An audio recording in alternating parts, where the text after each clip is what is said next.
A little while ago, Ramen VR, the people behind Zenith the Last City, came out saying that they were operating at a loss, unfortunately so.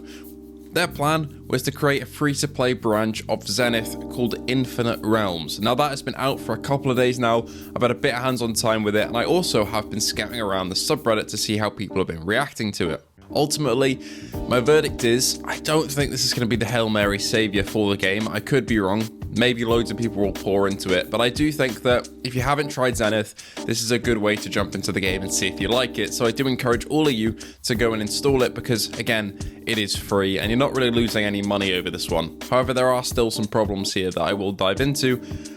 But first of all, let's start with what Zenith Infinite Realms actually is. As an offshoot of The Last City, it retains a lot of the same gameplay. The same climbing, the same awesome flying mechanic that can be seen in the main game, some of the same weapons, abilities, environment, and enemy types. However, instead of being a massive open MMO world, this is more like 3 gates that you go through to different instances of very small levels that you fight your way through and then you return back home. The main hub area isn't that big, but it does give you access to a couple of quests.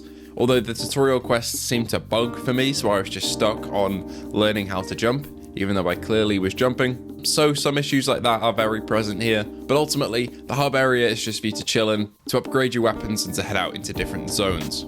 It reminds me a bit of the roguelike mode from Wizards Dark Times Brotherhood that just came out, where you go through doors, you find new instants, you fight enemies, you get to the end of it after a short little session, and then you get your rewards. Now, I'm not sure if this is going to retain players that much. There are some really fun gameplay elements here, like they've added rail grinding, basically like from Fortnite, which is incredibly fun, but also feels a little bit out of place. However, I did enjoy doing it, and some parkour sections that really seem like something you'd see playing in the back of a TikTok. I did have fun in all the instances, but I just feel like there wasn't that much to keep me playing, and I kind of dropped out after a couple of hours, returning to the main game to see all the content there that I could explore. But I guess that is the point of Infinite Realms, is that it is a taster of The Last City to see whether you like it or not, and then if you do, that's your call to arms to kind of buy the game and join the fray in the VR MMO. But unfortunately, I feel like there isn't going to be that much content for the main MMO, and I don't think the player base is very happy about that, although we'll get into that in a bit.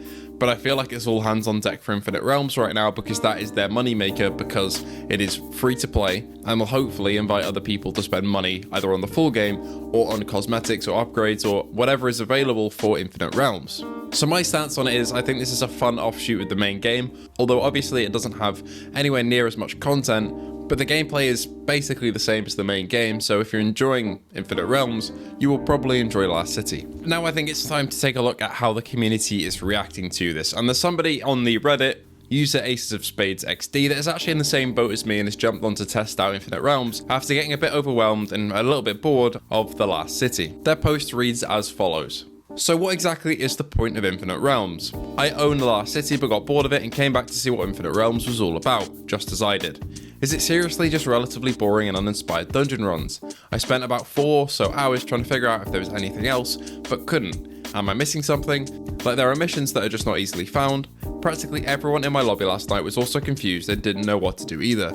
So am I just missing something, or is it really just doing 3 brainless kill thing runs to watch arbitrary numbers on gear go up that don't even matter anyways because everything scales to your level? I do echo quite a few of these sentiments because it feels like that's all there is to this, and on the one hand it is a free to play side mode to the main game, so there isn't going to be heaps of content, but there has to be something to get people to invest money into this free to play element like the devs are intending. I was kind of in the same boat as well, where the lobby and me didn't really understand whether there was other objectives to do or anything like that.